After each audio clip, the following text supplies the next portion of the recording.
NPP attend the pan. Omukoye omo National Executive Council meeting. Right. The decision oma taken is oftentimes na komo to aba polling station. Ni abeto constituency. Ni abeto regional. Ni abeto national. Sanya be you pay mu na nka say Flagbearer no. But this time, according to Justin Kodua Frempong, Papa bi o MP, e was census the friend John Intim Fodjo. Ed movie proposal be say MPP benya omonto top down approach. Akra brofo kakraka ni nyina ne che say omonto opemu ni de eniwie presidential na ansa na omabeto a form of no. There are many arguments for and against. Okay, this is my argument. It's the end cupboard no so church. The only thing mitie Justin Kodua Frempong interview why let me reference it. Why interview no Asempa. Yeah, sister station. And why be o take. Okay, interview 2 MT nyina no. This is my impressions of why people want to do the top down. Or say one. And no JF can go and decide the neck. The reason one person yes ane akokwa obroni beka acrimony.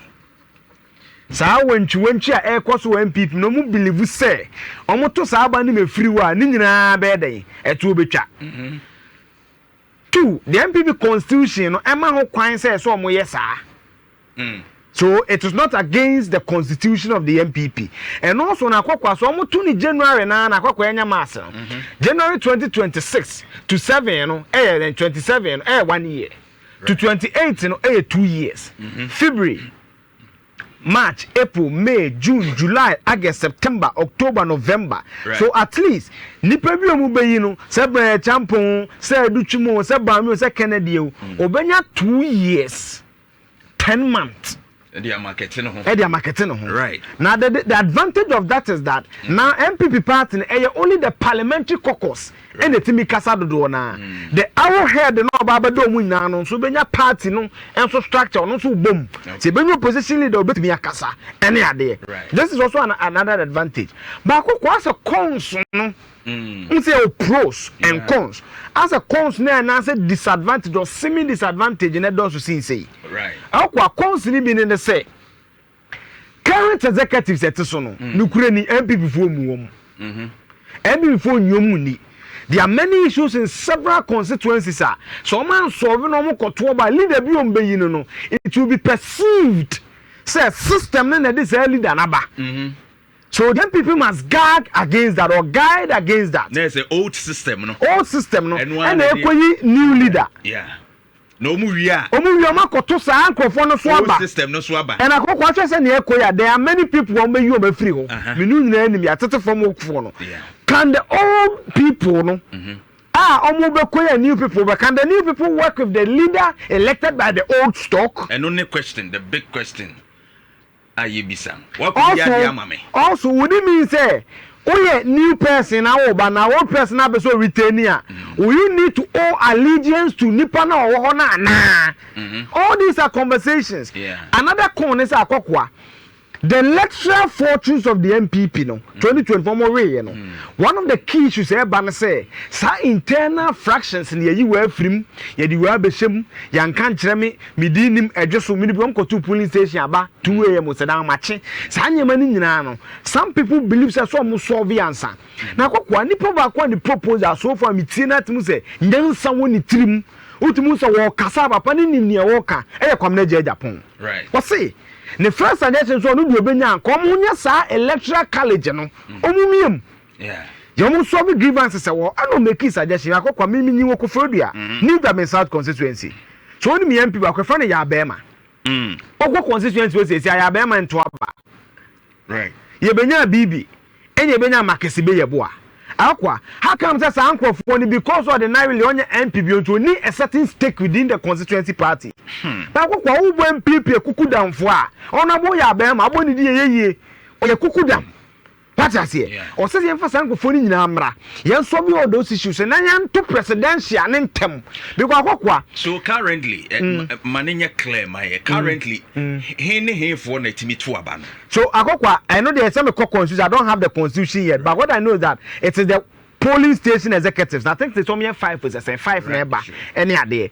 But what I'm trying to say is that there are issues with the register, and we saw it in the parliamentary elections. We saw it in the presidential where people had issues. So some of the school of thought, then say, let's solve those issues one. Yeah. Before we go into the presidential, so better no bottom up or top 9 MPP before summer. But the fundamental issue is that because okay, a something regional version of the report MPPN, okay, the enemy who I can only speculate. But to JFK can say even in the okay report in the public, one of the issues that came out was how the MPP registers at the constituency level and everything is done. Okay, so the register a challenge. A challenge. But I said general deadline. Can they use 6 months to fix those issues? No, me sure. That is the issue. So one fix here. Leader be a people will have a certain perception about the leader. Now, having said that, as part of my first presentation, where still my first presentation, the MPP 1992 say that here, you should trend be. Ebi say you retain Bawumia and I'm retaining Bawumia. Yam the man in there, a preamble for the first conversation. 92. Professor Dubois, and the first time Oko in I numbers no. Right. On your 56.5%. 1996, Kofo buy and then the second attempt on your 52%. Right. And you call 98 Sunyane. Kofo the third attempt on your 64.6%. So Kofo won the MPP flag bearership on the second attempt. Fact. Right. Professor Dubois on his first attempt. Fact. Okay. Now what Abranche bi yini diwa. Na na do dan kwaku for man for brenim so contest Kofo Sunyane 98. Okay. Agwa na unim. Right. Yes, Sunyane 98 Kofo do contest o no di second. 31.6%. Now 2007 17 for the buy no. Right. And Kofo on the second attempt onya 47.9%. And on to Kofo no MPP history then when you the biggest percentage you know. Kofo.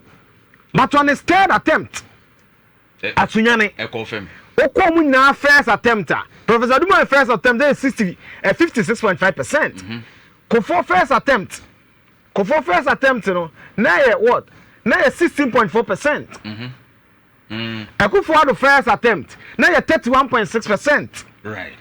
2007, Akufo the second attempt, 47.9%. Now Akufo third attempt, 2010. On your 78.8%, Eugene tells you that on the second and third attempt, the candidate pick a certain momentum. What they call second and third attempt in him.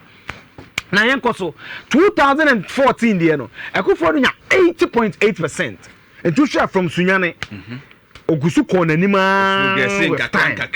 It may be general analysis about your upper hand. It's based on facts, right? Not emotions, right? Now, what had here? Only year 2014, number 2023. Bawumia's first attempt, only 68.2%. Nobody in MPP has been able to do this. Yeah. Yanko Bimana. Sure. 68.2. Because the first attempt was, I think, Dubois first attempt 56.5. Bawumia beating.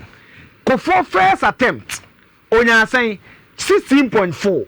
Bawumia Chanagu. Akufo the first attempt on your 31.6. Bawumia beating.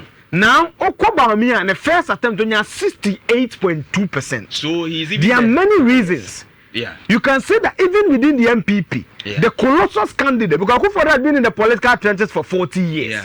Yeah. What I say, Alliance for Change and then a demonstration established political minds. Sure. On my first attempt by me beat them. You can also explain it and mean that the machinery of the MPP that was backing him.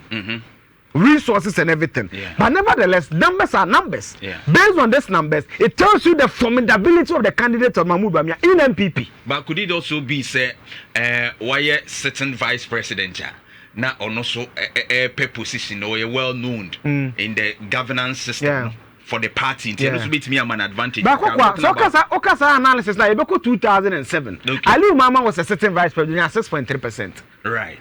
So it is not just about you being a vice president. Okay. It is also about you, the person, what you've contributed, what the people perceive of you. Sure. 2013 election petition, that Branton it endeared himself to people. Defending the fact. Interview with TV3. Right. Me share them be me ya mo fencheme. Obi oye time yan ko hwe bi.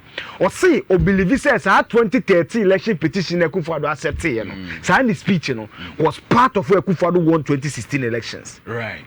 So all those things place on the minds of the people. Yeah. So for me, the formidability of Bawumia is not in doubt. But Akokwa had Kennedy Japan on his first attempt, and 14.2%. Even Kufuor on his first attempt got 16%. Yeah. So low. Kennedy is also formidable. Okay. And let's put it on record that Kennedy didn't start his campaign early. It was starting the campaign earlier. Okay. So that's also another reason we need to do. Now, also as part of my first presentation, you know, she said Kufuor way and the attitude so much. Engineer Comrade Japan, Akokwa Mimenya. No nyameka bibi kakra for mo medium national chairman on tenechiri Akokwa eno am hwe se du nketi aso do so ofalo mo ka oye wise oko peace fm akwa wutie papa na kasa etam se kwese nketi menya mo me president on tenechiri na wunchichime fidie ni men dis but what say we can say position there yes but Akokwa wutie papa no na dwen they want answer questions o say obusa no say enti Ghana na ndis ba ye no say enye yi a mo ana munim Petro na atọ ne sen e na ọtọ ne sen wa na wunim na ukodwoma udi dwasen e na odi dwasen wa na wunim ono ma ya economic ne inflation analysis bia wa na wunim shobotum papa okọ na cha me beboa Brian Champon experience makana records achrew serial entrepreneur owoni sika we munyo ma politics no munye sika ni bi owoni sika we establish mind ene ade mi obi opebuku dem pedance ni PhD na nyankrofo de yi bi wonu kwa school information systems so tiase papa we omu say the next kofo yeso free dwaben Patrick Boama ba ono so ohwe parliament otenema sene ade Brian issue ni so meka so mu ade ya homa so kakra ne kasa anye ye hand over ne sa ade na so work on me na yesa me no yesa analysis ne da papa mi hu ni hu ene issue Patrick Boama no I say we da fomboko papa wo ko we obeko I think the 6-7 times adanimu o kikagu media yenka no kra nkire yakokwa anye yemfa Bawumia to me as we speak I think he's leading. Oh yeah. Marginally. Yeah. He's leading. Yeah. You see me first here marginally. Come out again say about me agenda boy. Me nimbe be free. Enti marginally. Papa yi eye boache jako. Okobi 2007. See enko he board no so. 2007 and akokwa time ni 20 na me rashes am fan cheme. Akokwa time the cocaine time pa. Chairman tie jako ko bi onya no boache jako. Otoso 13 onya 10 vote. Onya ten obey energy minister Mary Nsemba ya ye no e di free wonum takokwa eno so no boache jak matete so obeba ana Kennedy akompre kwa Japan top 2 ni de eyenkrofo mienu we Kennedy beba Esaya oduchum ebeba Jogate beba akwa on Kennedy me say Kennedy MPP mu form of one dey obiana ne contest why say din ketia no grassroots match udi gari botoma in NDC today say din ketia so order o so beba obewini obia kofobu ho a omho akono to party for no sa na Kennedy tie sana Kennedy tie ana say so hwa ope intelligentsia no ye bi so ana o my speeches ni adam say onu ni speech no network people connect to is that the businesses na clear hu man say Bawumia no yen say that as akoye theory kakra ba we hu ni more so Kennedy is also formidable oduchum like oduchum say Matreboama who say dey nya issues bia against him sabisa chakokwa this is my first presentation for you we mu na eba wo share na wunya akokwa based on won so nkofo no kasa ko so akokwa deputy morning show host nkofo no kasa I think that so far to be fair Bawumia standard I mean marginally higher than candidates now can marginally as they say 55 yes, looking at the base you know Kennedy Japan so follow but Kennedy no some of the people believe so bit me but on say emotional issues and of course anger ne some and some people make reference to nanu ya bronya ko testing no kakra and the pause a course man for say no so na Trump dey America ma ye so people if you know started let can be can no so no pretend sabi udi nsɛmfo akɔkɔ so on say ye ha no on say ye ha as African Ghanaians particularly no ye value sa no ma no akɔ aka bibi me ma wanu nsi me de come second presentation nti Jeff mo record the second name ma me right akɔ me second presentation ya de bia ma chi me dwen ho okay na ha na ansa na me kɔ so na akɔkɔ